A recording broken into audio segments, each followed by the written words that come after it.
Okay, gang, this is the one that some of you have been waiting for and others are like, eh? But just trust us. Whether you love Kiss or you hate Kiss, you're gonna laugh at us, which is kind of the point. So, let's go.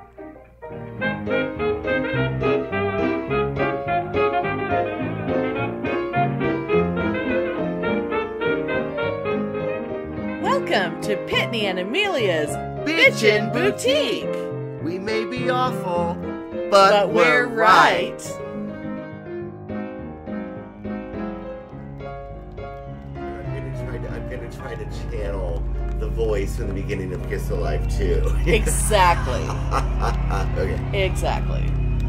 You wanted the best. You got the best. The hottest podcasters in the world. Pitney and Amelia.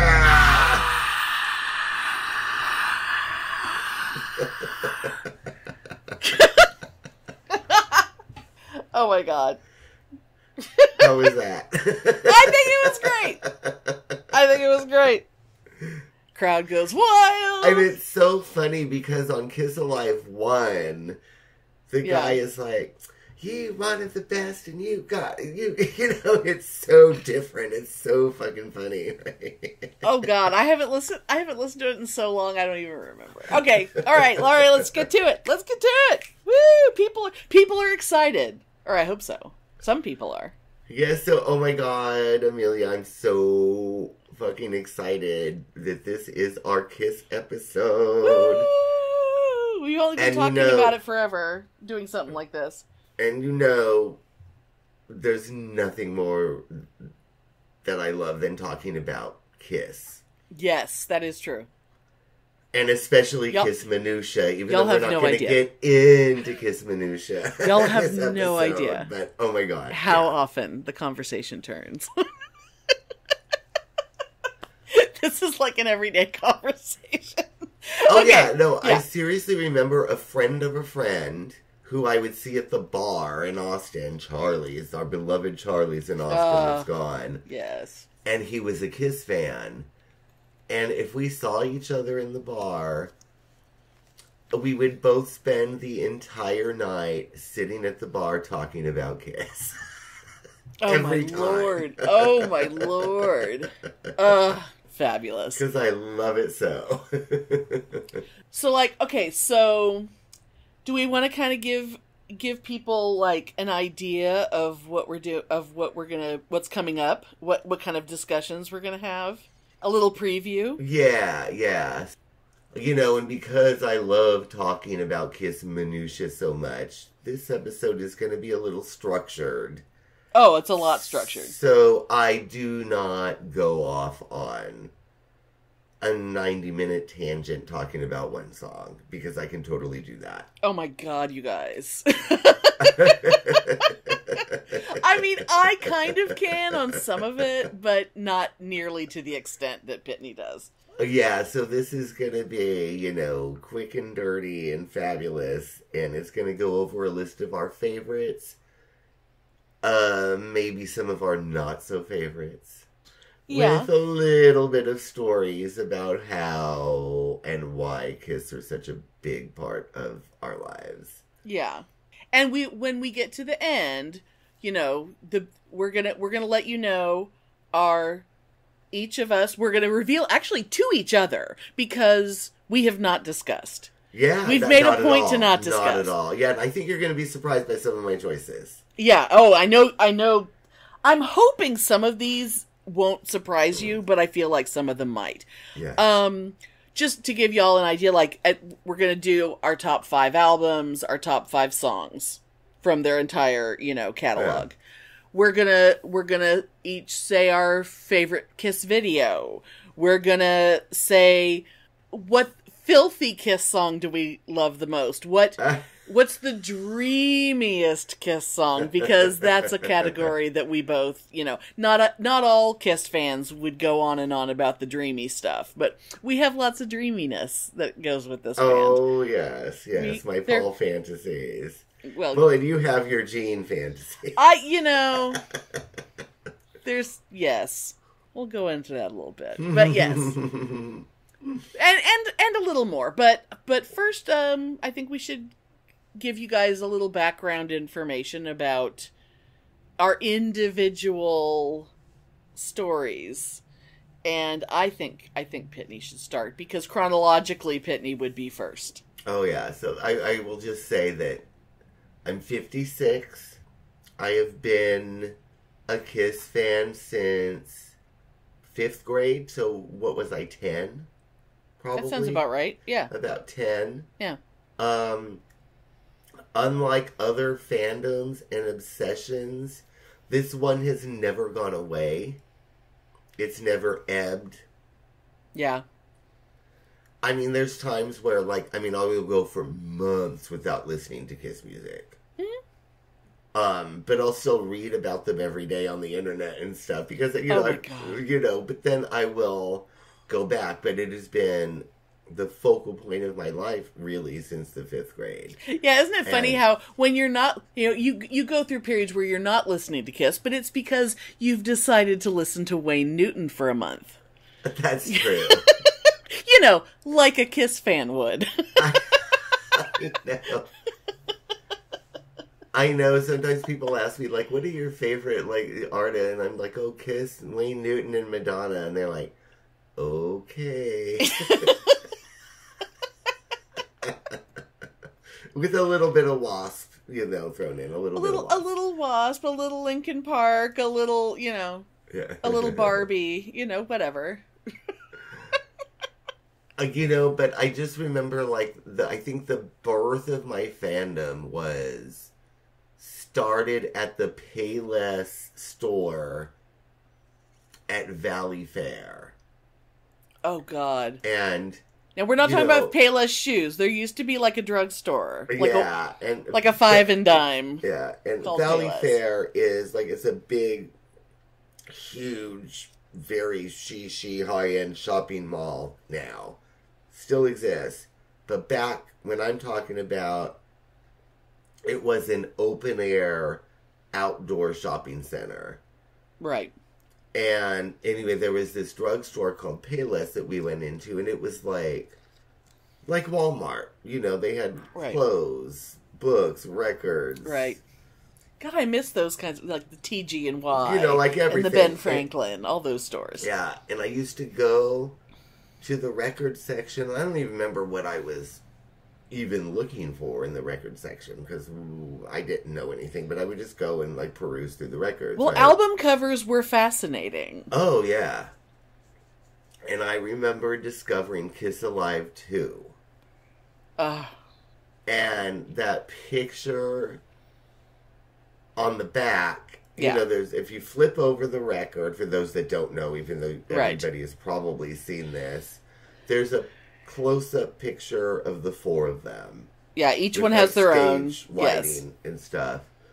And the picture of Gene, he's, like, covered in sweat.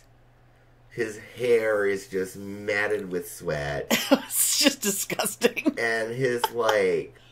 He's lit in, like, blue light. Yeah, in blue light. Yeah, and his lower lip is just protruded with all this fake blood just dripping out of his mouth. Yeah. And I think it actually scared me a little bit. Sure, yeah. It actually scared me, but I was so fascinated by it. Yeah. And because of that, I would go every time we went to Payless, which was at least once a week. Oh my God. I would go and stare at that album. Oh, God. And I had no idea what their names were. I had no idea what the songs were, but I would go stare at that album. And I remember at that time, and this is so funny now, at that time, I had a little bit of a crush on Peter Criss based on the pictures on the back of Kiss Alive 2.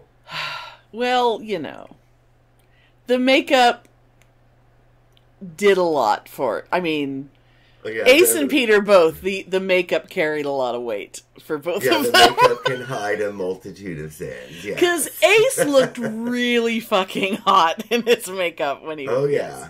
Oh, yes. Yeah. But no. But anyway, it was because of that record, and I I begged my parents, oh, I wanted this record, but it was a double album, so I think, what was it, maybe $12.99? Oh, God, probably, yeah. Which was outrageous back then, right. for a record. Because, records back then were, I think, $5.99, and then they were $7.99 a few years later. Yeah, God. I think. That sounds about right. But anyway, for my birthday it was my birthday of 5th grade. My dad bought me finally Kiss Alive 2. That's astonishing to me. And it was funny. I remember the first time I listened to it, I'd actually recognized a lot of the songs. Because, music kids in the neighborhood would play music, and kids in the neighborhood, we would have ghetto blasters that they'd bring to school and would play music, and then, Well, and so you I had knew cousins who were songs. Older who listened to rock. They listened to, rock radio, and so you had exposure to some of it without realizing it. Yeah, and then the year after that, the solo albums came out. Mm-hmm. And I was obsessed. The first one I got was Ace. I was obsessed. It's just never, ever, ever gone away. And it was like, I think it may have died later on in my life, because I started getting into, the Smiths and The Cure and Depeche Mode and all of that stuff. Right. And I started dressing goth and, right. Exploring that subculture. Well, didn't you, before you got into that, though, isn't that when you went to that freaky evangelical Protestant youth group thing? Yeah, and didn't they tell you to get rid of all your records? Did you actually did you actually do that? Because I didn't remember if you did. I know they told you to. I got rid of some, but not my Kiss records. Okay, well, thank God. No. Okay. No. But, but anyway, but later, but I was still always, I'd be like, in my black stretch pants, and, my Doc Martens, and my Robert Smith makeup with my ratted dyed black hair, but I'd be wearing like a Crazy Nights tour t-shirt at the club. And people would be like, okay, whatever, Whereas what they should have been doing was, who are those handsome devils on that t-shirt? Because did they ever look so good as they did on the fucking Crazy Nights cover? My God. Oh, I know. They were gorgeous. But it just never went away, and I think it was because of my friendship with the original Trisha von Lichtenstein. Right. Because she was hardcore Kiss fan. That's how we met, was Kiss. Oh, wow. Okay. And, she would buy every album the day it came out, and she would go to every tour, and when she would, so I think because of my close friendship with her, she sort of kept that going, even though I was going in other directions musically. Right. Because that was the only rock I listened to at all for many years. Right. It was Kiss, but that was always there. Yeah. Always. And I remember when I was with the ex that I always talk about that I was with for a long time. Yeah. I was so obsessed with Kiss, and I remember he was actually jealous of Kiss.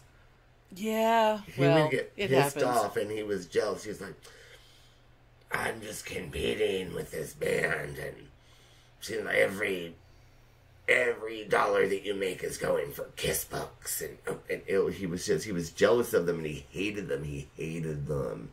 Ugh. But I think that period in the 90s, the revenge era, in the mid-90s when we did our costumes, right before they put their makeup back on. Right.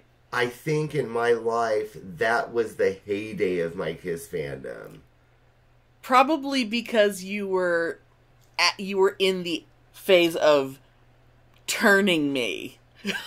Yeah. Because my story starts, when we get to my story, y'all will find out how that went down. Yeah, and I will just say that it was like back then, It was not fashionable at all to be a Kiss fan. Oh, God, no. And no. people barely even remembered who they were with the makeup. It was not well, except a when we would thing. When we always managed to go to exactly the right places when we were in our costumes. Yeah. Like, on Halloween, we were goddamn rock stars that night. Yeah, but it was fun, like, wearing, like, old Kiss t-shirts, and because people were like, oh, and it was just such a throwback thing, you know? Yeah. And it was fun, but I think that was the heyday of my fandom, was pre-reunion 90s. But anyway. Right. But that goes right into the beginning of your journey. Right. With the hottest band in the world. Yes.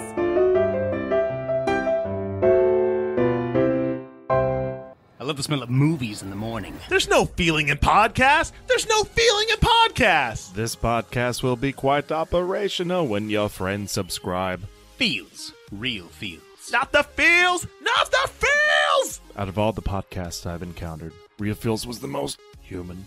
Hey, it's Drew. And Nathan. And Jack. Hey, guys, and we're the Real Feels Podcast. We come to you every other Wednesday with a brand new movie of a different genre every single time. So make sure to catch us on iTunes, Podbean, and any other podcatcher out there. You're the realest. And the feelest. Come to yeah.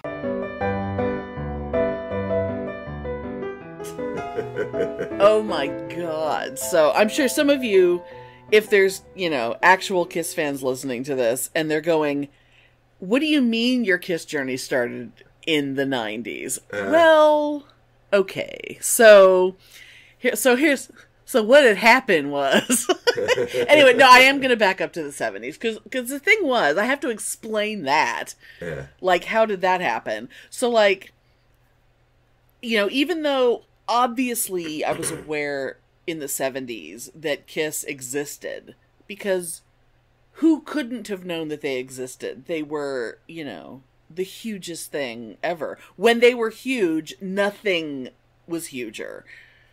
And, like, I knew Beth because that was the only song that was played on, like, the radio stations that I would have been listening to. Yeah. That's the only thing that would have crossed over to where I knew. And I really loved that song, and it was one of the first songs, if not possibly the first, that I taught myself how to play on the guitar. Oh, see, I didn't know that. That's fabulous. Yeah, it's, it's one of those songs that just, like, I kind of, before I started realizing, oh, I have the ability to figure out how to play things. And then that became, like, forget all fake books and things like that. I'm just going to figure them out for myself from that point on. Anyway, apart from, Beth being everywhere, and yes, I do vividly, for some reason, remember the TV commercial for the 4 solo albums. Like, I remember when that, because albums used to be advertised on television. Yes, and, they were, yep. And that was huge. That was a big, crazy thing that was happening. And the other commercial that I remember, because commercials ended up being related to them. The other commercial I remember, of course, is for the dolls. Oh, and if you're thinking, oh, I don't know if I remember that. Well, let's see if this jogs your memory. Kiss, that's the name, Kiss. They may look insane, Kiss. If rock's your game, Kiss. No, because that was like such a horrible commercial with these stupid boys playing with these dolls. But anyway, it was a very memorable ad. Did get those, and I still don't have them. I could see why, like, maybe your dad wasn't going to buy you a doll. I could see why that would have been a thing. I never got them, which is very sad. And honestly, until they took their makeup off, which also, huge fucking news. And we didn't have MTV back then because that was 83, and we still lived in California. We didn't have cable at all where we lived. Truck going by.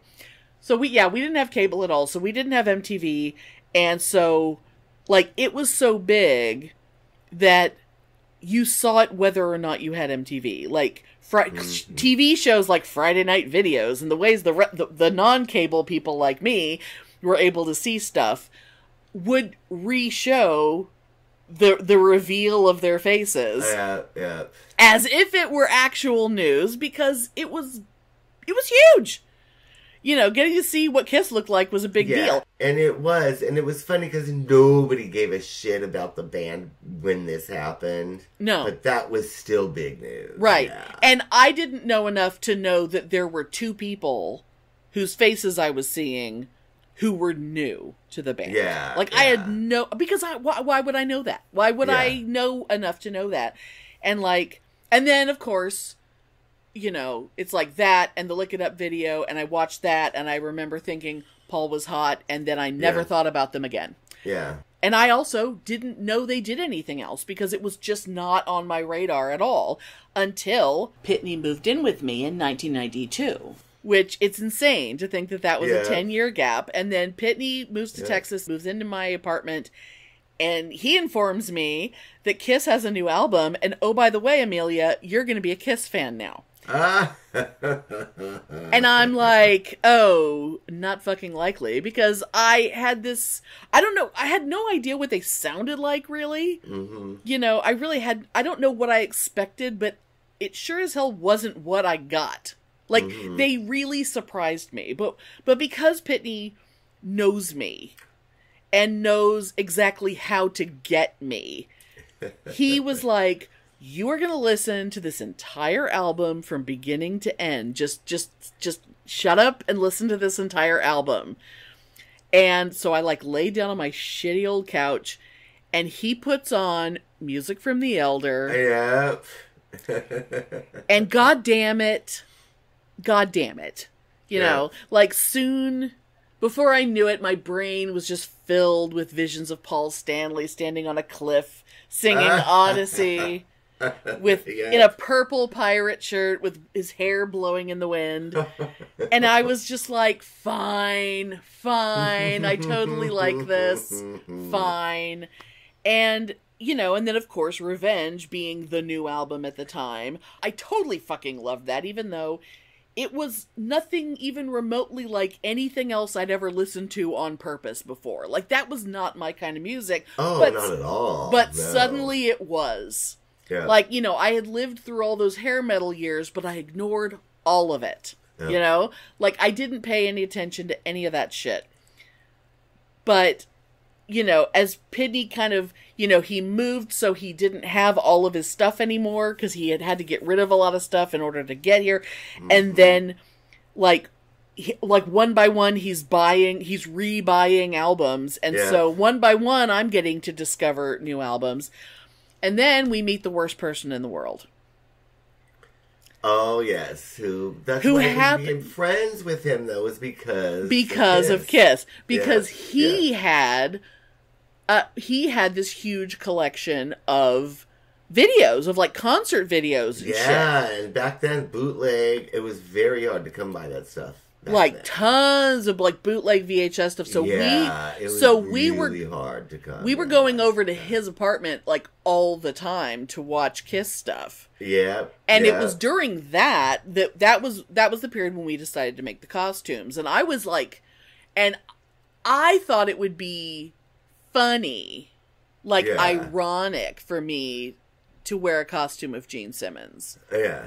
Like, you know, the big feminist that I thought I was at the time, because we were very young. And I mean, I'm a much bigger feminist now, but I didn't know what the fuck I was talking about back then. Yeah. And I just thought it would be funny, but because I was like studying Gene so closely, because I wanted to make sure that I was going to look right. And I started paying so much attention to him that, of course, one day, looking through, I guess it was pictures in a magazine of like from, you know, like the Revenge stuff.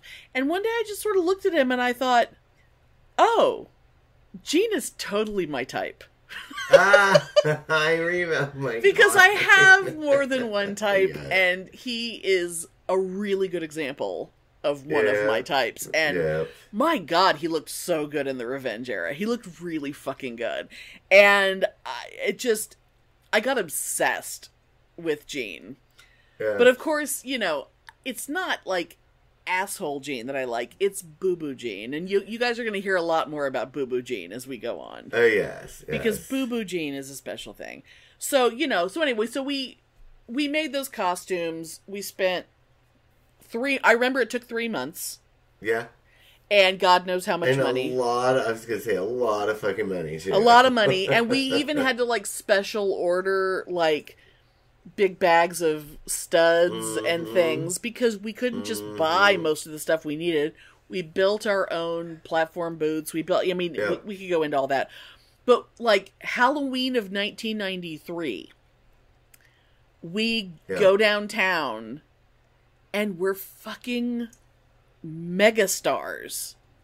Like, because back then Kiss was far from putting the makeup back on. Yes, this was way before that. Memory to most people. 10 years since they'd taken it off, and 4 years before they were even going to put it back on. Yeah, so and it was, probably 1,000 people took pictures with us that night. Oh, it was fabulous. So yeah. And I've got one that someone else took, which is the Polaroid of us with the guy who was dressed as Alice Cooper.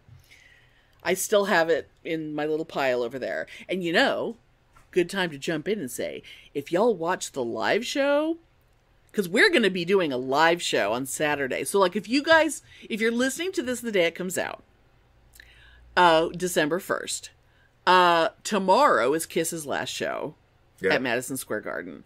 And we're going to be watching the pay-per-view, and as soon as that concert's over, we are going to go live. We're going to do a live stream, like go over to our YouTube, and we will probably, during that, we still haven't worked all that out yet, but we're probably going to be showing videos or showing pictures of us in our costumes and whatever. Whatever's fun. Anyway, but back then we would go see Kiss tribute bands and all that kind of shit. Just and it was so much fun for me. Like Pitney said, like it was, the height of his excitement about it, and like because it was all new to me, and going to see tribute bands was, in my mind, that was as much fun as going to see Kiss would be. Oh, because God, they were so fun. It was. And I do want to mention 2 concerts, just because I'm not going to get to mention them in any of our other topics that we're going to talk about. So, when we saw them on the reunion tour, and we were with the worst person in the world. Yes, we were. Yeah. I was possibly the only person in the entire arena who wasn't wearing black, because it was a Kiss concert, and everyone, you show up, you want to be cool, everyone's wearing a black t-shirt, but I was not. And, so, because of that, at one point, Gene spotted me, and yes, he did. We weren't really close to the stage, but we were like eye level with the stage. Like if you imagine off to the left, which is Gene's side, and like the stage kind of comes to a corner, and then there's seats that are like right there, and that's kind of where we were. Yeah. And he and I had kind of a non-verbal body language conversation, shall we say. Oh, yeah. He gave the figure thing. And he made an hourglass thing with his hands. Yes. And he pointed at me, and I blew him a kiss, and he blew one back at me. Yeah. And then years later, we find out that if Gene points at some woman in the audience, that is a cue for a roadie to go get her. I know, and I was surprised that nobody came. Nobody came and got me. Yeah, I was surprised, actually. Oh well, but Mr. Amelia probably wouldn't have been thrilled with that anyway. But speaking of Mr. Amelia, the other concert I want to mention was the second time we saw them on the Farewell Tour. Remember how long ago the Farewell Tour was? Oh my God, yeah. So, back in 2000,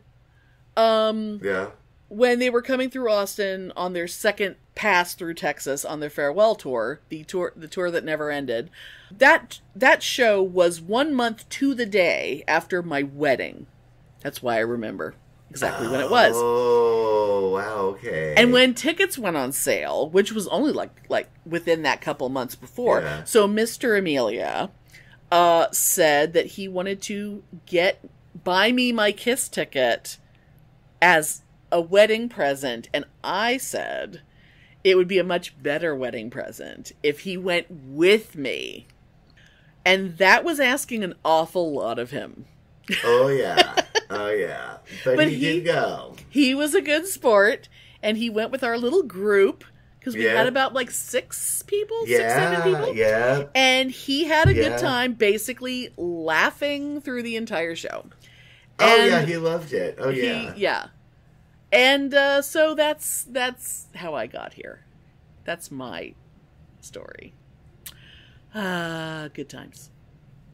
You know, it was so, the 90s were so much fun for me to be a Kiss fan, because it was just so, it was weird, and it was edgy, and it was bizarre, and people didn't get it, but it was sincere, you know what I mean? And it felt kind of more like the normal kind of nerdy fandom shit that we're used to, which is we're the weirdos. We're the only people we know who are into this, and we're just obsessing with each other, and nobody else, everyone else is looking at us funny. Yeah, and remember we went to the Kiss meetup fan group at the mall, and we went to the food court at the mall, where we met that fabulous woman, Shandy. Oh my god! Yeah, there was, like, bulletin boards. There was bulletin boards, and there was, like, a Kiss meetup fan group that would meet at the food court in the mall.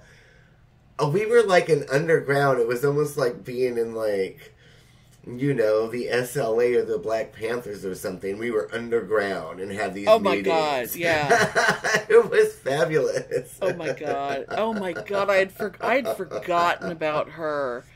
Oh, she was food court at the mall. Oh, yes. Yes. Oh my god. Oh my god. Anyway, I still have a magnet that she gave both of us. Yeah. I have a magnet. It's a heart shape, and it's her and somebody else in, like, Kiss makeup. Oh, it might have been her husband. Oh, probably, yeah. Yeah. But I still have that magnet because they were Shandy both fans. Gave me. And of course, her name that's wasn't so cute. Really Shandy, but yeah. You know. And then one time we were at her house and we were making, or at least I was. Were you there when we were gluing rhinestones onto army green T-shirts to make our own Kiss Army bougie little glittery? Because there was going to be because I remember going.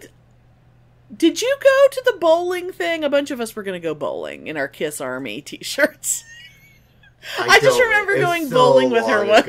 I don't remember. Like I said, until you brought her up, I had not thought about her, and all of a sudden memories are flooding back. I mean, it was a short period where we were trying to hang out with her a lot. I mean, the strength of the fandom back then was being like a Doctor Who fan or a Star Trek fan or... Right. You know... It wasn't something that the general public, it was like, but it made it stronger because we were like this little minority, and we were like, nope, we're holding on to this with with both hands. Yeah, and it was fabulous.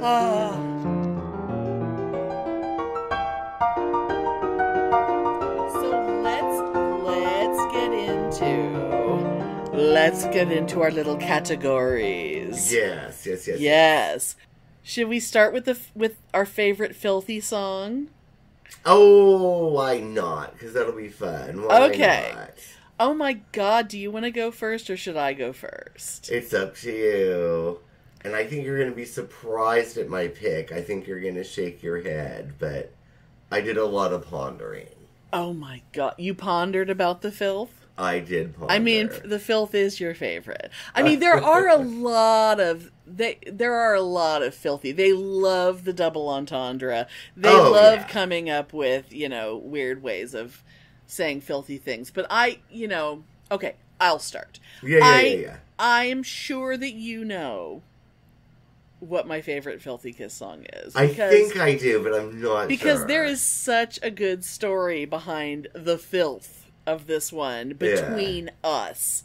Yeah. Because since he was a kid when he first heard it, and I was an adult when I first heard it, we heard the lyrics to this song very differently. And that song is Nothing to Lose. Okay. Okay, now Yes. let the Kiss fans laugh. Okay, so the rest of y'all, you're just gonna have to Google these things. So it might not be obvious or apparent to other people who, like Pitney, have been singing along with that song since they were 10 years old. Yeah. But, I am here to tell you that song is a song about convincing your girlfriend to let you put it in her butt. Yep, it totally is. That song is about butt stuff. 100%, and I'm here for it. Not so much, though, she didn't want to do it, but she did anyway. But I think, I think there's a lot of us who can relate to the fine of, like, when a lot of us did it in the butt for the first time. Yeah, because wasn't there a line, I thought about the back door, and she didn't know what to say? Yes! It's very clearly about he wants backdoor action, and she's like, I don't want to. And it's like, but come on, we're totally gonna do your butt. And you just have to if you're thinking, wait, it's not about that, and then you go listen to it again, oh, it's about that. It's about that. It totally is. And Pitney was so shocked when I said it the first time, and I was like, how do you, of all people, not know that that's what that song's about? You've heard it 10 million times, and you were like, but I've never thought about it like that. Yeah. So, that song is wonderfully filthy, and I love it. Yes, it is. I love it. It's a great song. Yes. My favorite filthy Kiss song, Fits Like a Glove, off of Lick It Up. I was going to say, that is off of Lick It Up. Okay. Because, it's just so feel my heat, driver's seat, my blessing is my curse. If you're gonna burst, you're gonna burst, you're gonna burst. Is that? Okay. I may be mixing up my songs. Is that the song that has the hot knife through butter? Yeah, which is the thing that oh my God, and it's like, it's so embarrassing to see it. But the music would stop, and then Gene would go, and when I go through her, it's just like a hot knife through butter. So fucking stupid. And all the audience would scream butter. All the audience would yell butter. So fucking stupid. That is a serious command of your audience to make an arena full of people scream the word butter. A hot knife through butter. Yes. Yay. And just the, baby, baby, guess you win the prize. Maybe, baby, where the sun never shines. Oh. It must be love because it fits like a glove. And what do you think it is referring to, fitting like a glove? Oh, I'm pretty sure it's a snooch. It's just like there were so many songs to choose from. Hot knife through butter, baby. So many songs to choose from. But that was my pick of my favorite filthy Kiss song. I'm a little surprised you didn't go with Come and Lick My Candy Cane. Oh yeah, there's that. That's probably second place. Yeah, there's Let Me Be Your King Bee, I Want Your Hornet's Nest. There's that. There's so much to choose from. There's so many choices. But the hot knife through butter, that's the filthiest Kiss song to me, because it's so fucking stupid. Well, they're all stupid, but anyway. Yeah. Oh my God. Yay, filth. We love filth. We're a big fan of the filth. I thought you were going to choose Domino. Maybe. No, but it doesn't thrill me. Yeah, I guess like Nothing to Lose does. Anyway.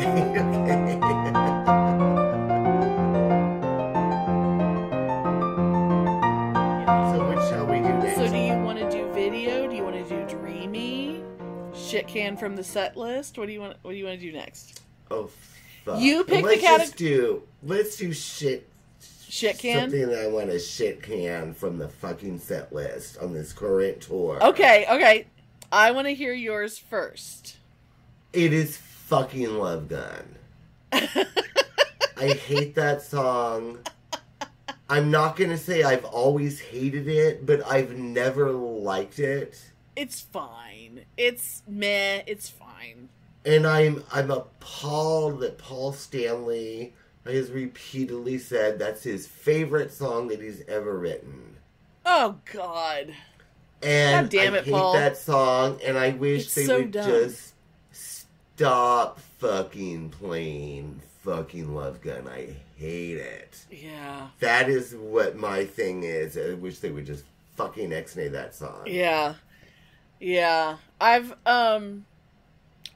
got one to shit can from the set list.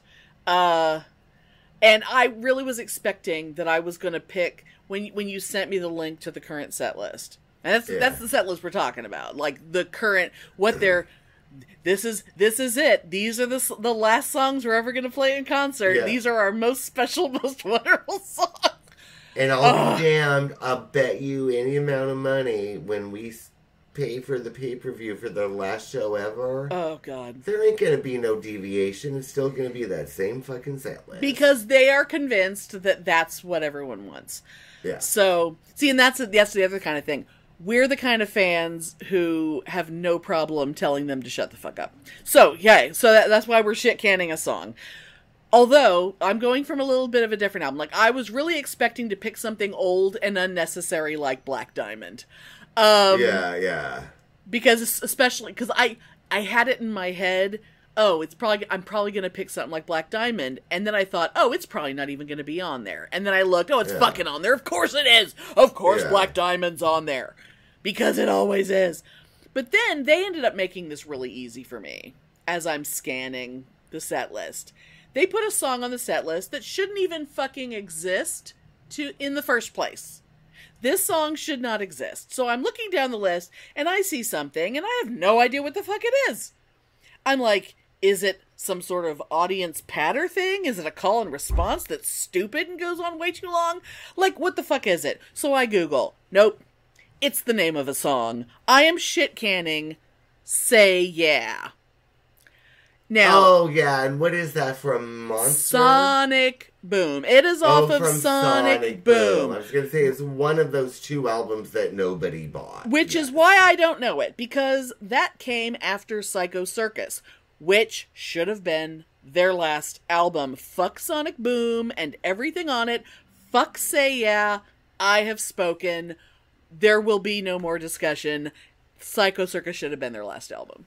Amen, girl. And I did not even buy. I bought Sonic Boom. I think I listened to it once. I never bought Monster. Ugh. And I never will. Ugh. God, no. No. And I never will. Yeah. Monster can suck my dick. It's just, no. No.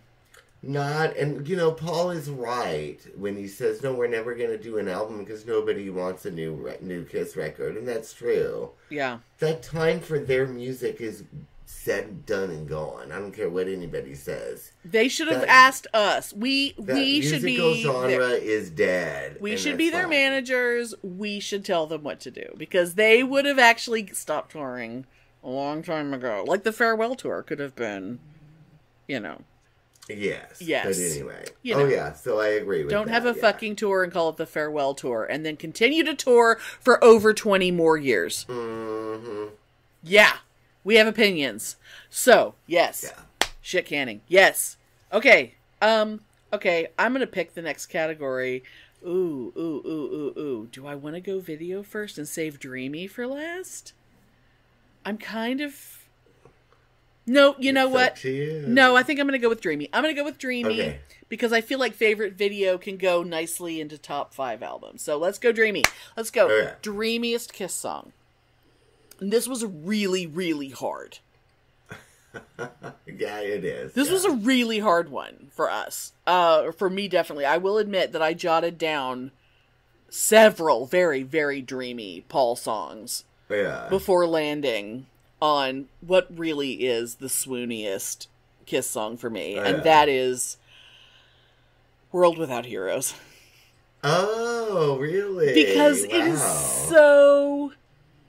It's not a romantic, dreamy song, but it is so Boo Boo Jean. Yeah. Now, should we... Okay, so Boo Boo Jean is when Jean is being sensitive. Yes. Boo Boo Jean is when Jean is so cute and so adorable and so lovely. And Boo Boo Jean is utterly irresistible to me. He is not always present. Much of the time, the Jean we see is not Boo Boo Jean. No, but I do think the Boo Boo Jean is the real Jean.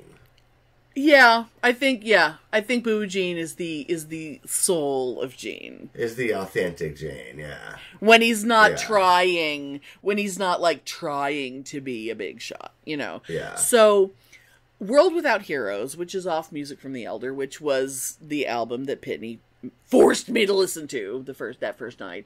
That song is fucking amazing. The production on it is great. And Boo Boo Jean is being so boo-boo, and it's very dramatic and gorgeous. And there is a video, and Jean cries a single tear over his little makeup, and it's like, okay, I love you, Sinead O'Connor, but you did not invent the perfect single tear in a music video. Oh, yeah. Gene Simmons did that. So, it's so fucking hot. It's so yummy and hot, and it's my Boo Boo Jean. And, yes, so that's my dreamy. Funny, because my dreamy is also from The Elder. Oh, I had a feeling. And it's Odyssey. I was going to say, did I already mention it on the show? It's Odyssey. Yes! Oh, on a mountain high somewhere. People... Kiss fans... pretend and lie and they say they hate that song, but they don't. It's so good. It's so because good. they don't hate it. It's like, you know, hard rock fans, because so many hard rock fans are such fucking morons when it comes to music, right? They all say they hate Barry Manilow, even though they all secretly love him, right? That's right. To me, Odyssey is the same thing. You lie and you say you hate this song, but you know you listen to it all the time. And it's you love so beautiful. It's beautiful. It's beautiful, and his voice is fabulous, and it's sensitive, and it's like fantasy novel, which is something that I was really into at the time when it came out. And yes. God damn it. So my dreamy song is definitely Odyssey. I had a feeling that was one of on my list too. I had that. I also had, I thought, Shandy. I also had Hold Me, Touch Me was also. But see, I was going through all because Hold Me, Touch Me is a very dreamy song. That's such a good song. Yeah. But I had to go back to Gene. I had to. But it's so nice that we're both picking songs from The Elder. That's fantastic. I know, and that's so us. That is so fucking us. Yeah. Oh my god. So yes, so the last category before we do our top lists, best video. Go for it. For me, it is the promo that they filmed in the Destroyer costumes for Love 'Em, Leave 'Em. Oh God, I don't know if I must have seen it. Because it is like, it was really rare and hard to see like actual. His music videos didn't exist. Mm-mm. And they filmed a promo for Love 'Em, Leave 'Em. Gene in his scaled, that was the birth of the Dragon Boots. Oh my God, remember? Yeah. And I remember, like, up the legs, it was like dragon, like scales. Mm-hmm. And he actually jumps in that video, and you see the scales, and oh my God, it's just fantastic. That is the promo film for Love 'Em, Leave 'Em from Rock and Roll Over. That is like my favorite Kiss video. Oh my God. Of all of them. Wow, that's a deep cut, man. That's a serious Kiss nerd. Totally it. Yeah. Oh my god. I mean, I'm sure so I would have seen it. Cool. I'm sure you would have made sure I saw it at some point, but it would have been it would have been a really long time ago. Oh yeah, no, I know you've seen it. Oh my god. But so what's yours? Oh my god. Yeah. So, when you first suggested favorite video, this one actually was the very first thing to pop into my head. You're going to be surprised. I think you will. But although, when you think about it, you're not going to be surprised. It came into my head so quickly. It was almost like, well, I shouldn't even consider anything else, because obviously this one is telling me it's my favorite. But then I pulled it up to watch it. Like, I wanted to make absolutely sure, you know? Yeah. And I've got my YouTube up, and while... You know, like when you're watching YouTube and then there'll be like the column on the side going, hey, you want to watch this? You want to watch this? Well, YouTube, as soon as I pulled it up, I noticed off to the side that YouTube goes, hey, you want to watch Forever? And I go, oh, Forever, I want to watch Forever. So I watched Forever real quick, and I swooned like I always fucking do. Yeah. Because it's so pretty. And then I thought, but you know, Forever wasn't the video that you thought of, Amelia. Forever wasn't the one that made you go, oh my god, I love that video. You know, So I am going to dance with the one that brung me. My favorite video is Rise to It. Oh my god, wow. I fucking love Rise to It. Okay, because that would have been off of Hot in the Shade? Hot in the Shade, yeah. Which would have been the album and before it is a good Revenge. video, but oh my god. So, like, the way it starts is like this flashback with Gene and Paul putting their makeup on backstage. And Paul is saying, you know, we could take the makeup off. And blah, blah, blah. And Gene is like, you're nuts, we can't take the makeup off. And they're bickering like the old married couple that they are. Yeah. And then suddenly, boom, it's like 1990, and they're on stage with Bruce and Eric, and they're all looking fucking great and having a blast. And Gene and Paul are being really cute and silly with each other, like the way every time they do one of those lines where they're talking about saying a line about something about, you know, being good looking or whatever, and like one of them will go up to the other one and like put them under the chin, like like they're so cute when they're just happy and being like friends, you know, like they're basically brothers, you know, and it's just a fucking great video. And plus that song, typical filthy Kiss song, you know. Oh yeah. You know, I'm gonna rise to it. I mean, come on. You know. Anyway, you know. Yes. It's the kind of Kiss filth that we love, and also the video's extremely cute. And it's my god, that is so funny. I hadn't thought it. Yeah, that's awesome.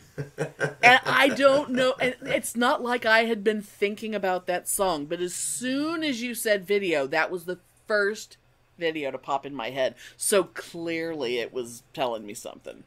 Oh my god. Rise to it. It's so cute. Awesome. So cute.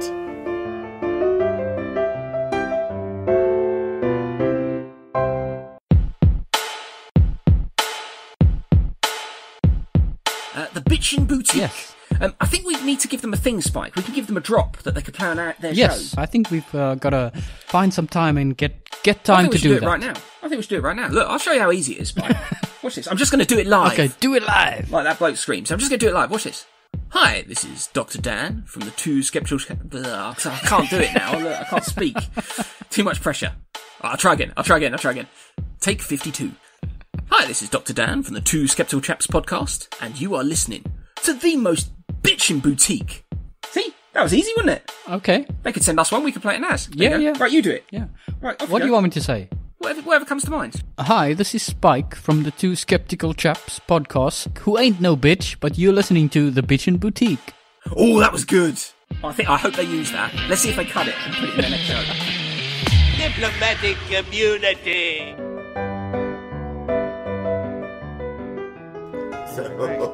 Yeah, we're gonna wrap this up like as quick as possible. So we're each gonna give our top 5 albums and our top 5 songs. So first, do you want me to do my albums first? Yeah, that's fine.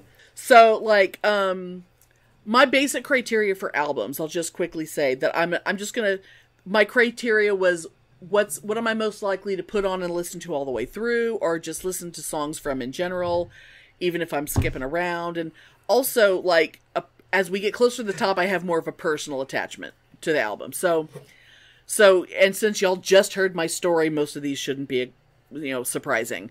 Yeah. But, okay, so number 5.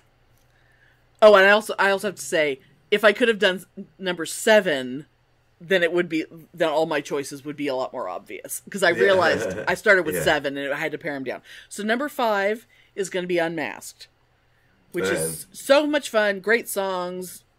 Don't come for me for it not being metal enough. This is my fucking list. Number 4, Destroyer. I mean, like, fuck. It needs to be on everybody's list, unless you hate Kiss, because I shouldn't have to defend it. It's fucking Destroyer. Okay, number 3, Music from the Elder, as has come up a lot. You know my story, you know why it's important. Plus, it just kicks all the ass, and it's really excellent. Boo Boo Jean and Dreamboat Paul, and fuck off Peter Criss, because this was the first album with no Peter Criss anywhere near it. So, second place, Revenge. So, it's just so fucking great. It was like the first one I actually bought. That's my album. Mm-hmm. And I'm not sure if Pitney would be able to guess my first one. My number 1 is Unplugged.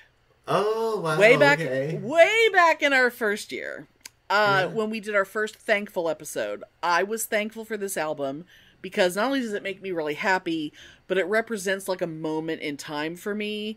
Like the moment that it happened, because that was epic and amazing.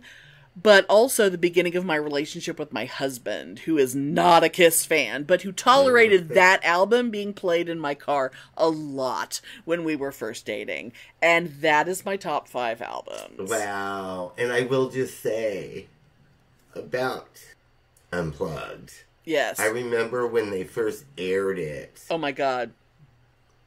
I cried like a baby when St. Peter came out. I cried too. Oh my God.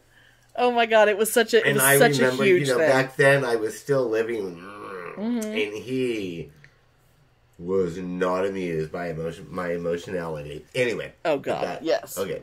So I'm doing mine in the opposite order. I'm doing my You're going to go 1, 2, 3, 4, 5? favorite first. Okay. Yeah. My most favorite out of all of them is Kiss Alive 2. Okay. Because it was your first album. Yeah. But it's also like every song on the album is so fucking good. And the fourth side with the studio songs. Yeah. Those songs are so fucking good. And it just captures the excitement and everything that was Kiss's heyday. And I just love it. I love it. I love videos from that period. I love Kiss Live too. My second favorite album of all of them is Lick It Up. Yep. It is badass. That is the album that I go to when I haven't listened to Kiss for a long fucking time. I always go to Lick It Up. Yeah. Every song is badass. There's not filler on it. Yeah. Gene is fierce. Paul is dreamy. It's fucking hard and heavy, and it's melodic, and it's fucking fabulous. And goddamn it, Vinnie Vincent was good. He was fucking amazing. Personality-wise, he doesn't blend well with them, but goddamn it, he was good to be in the band. Yeah. So my second favorite album of all time from Kiss, Lick It Up. Third, Rock and Roll Over. Ooh. Fourth is Love Gun. Despite your hatred for the song. Despite my hatred for the song. Because the rest of the album, that fucking record. The rest of the album was great. Yeah. And my fifth is Crazy Nights. Ooh! Now see, like I said, if I could have had a list of 7.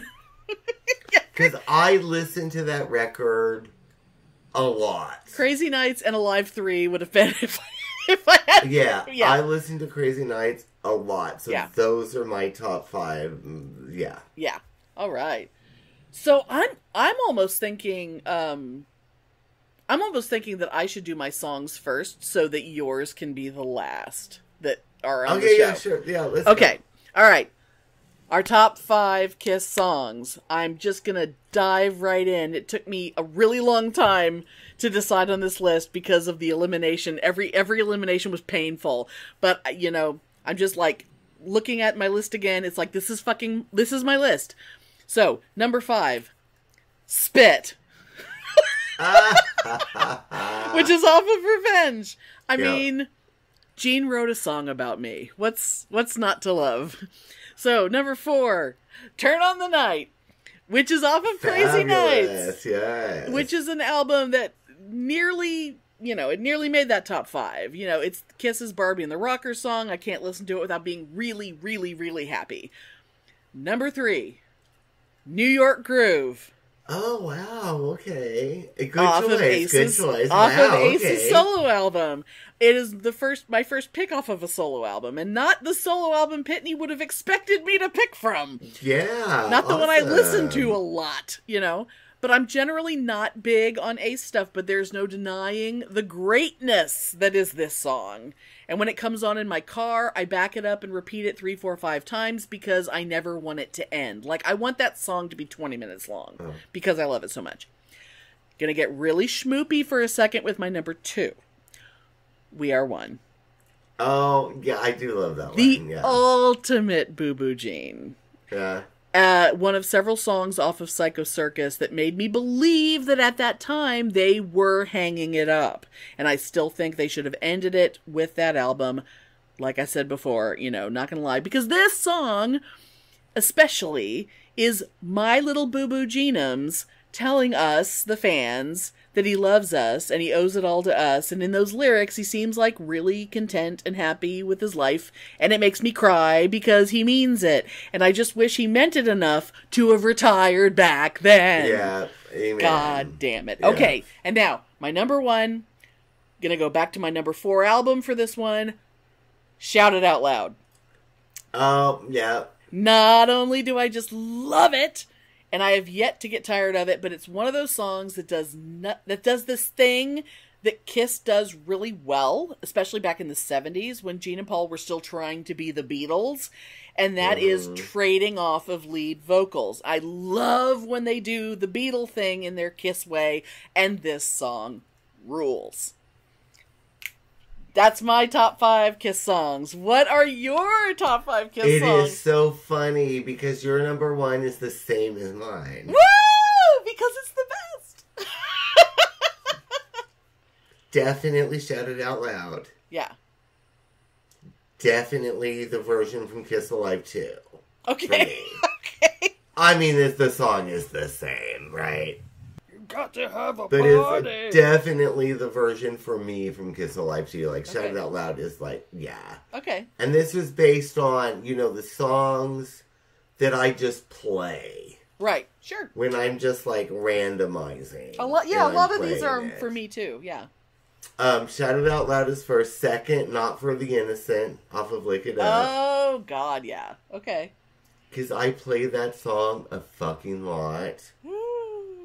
Third, Shock Me. Ah. Near. I always near, go near, to Shock Me. Near. When I listen to Love Gun, I go to Shock Me first. Yeah.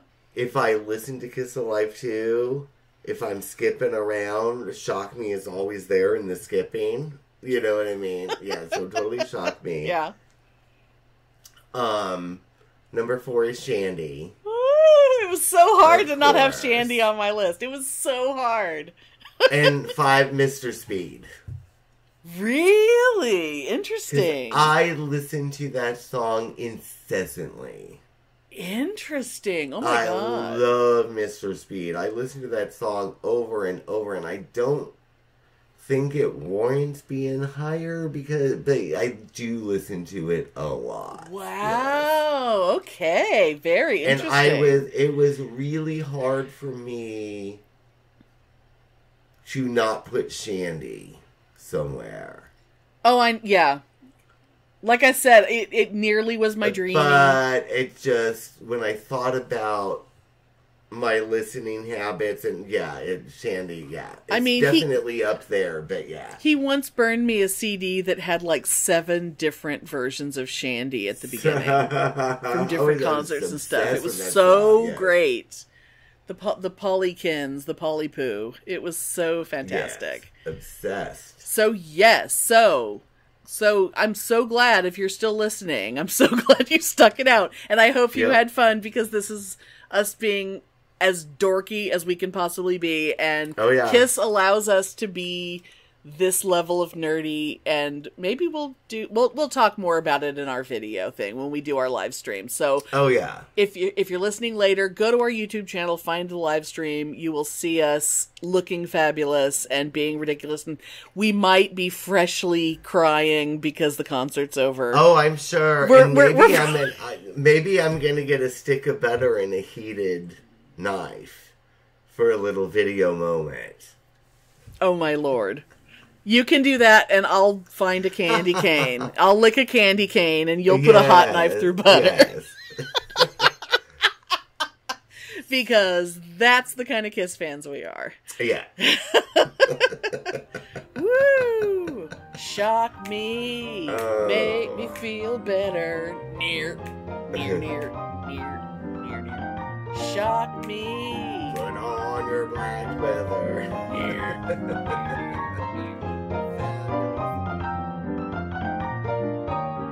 Thanks for listening. If you enjoy our show, please take a moment to rate and review us wherever you listen. If you send us a screenshot of your review, we'll send you a Bitchin' Boutique sticker. Everyone loves stickers. Please subscribe or add us to your favorites wherever you get your podcasts. Subscribers get new episodes first and are also more attractive. Drop us a line anytime at PitneyandAmelia@gmail.com. We'd love to hear from you. And when I go through her, it's just like a hot knife through butter.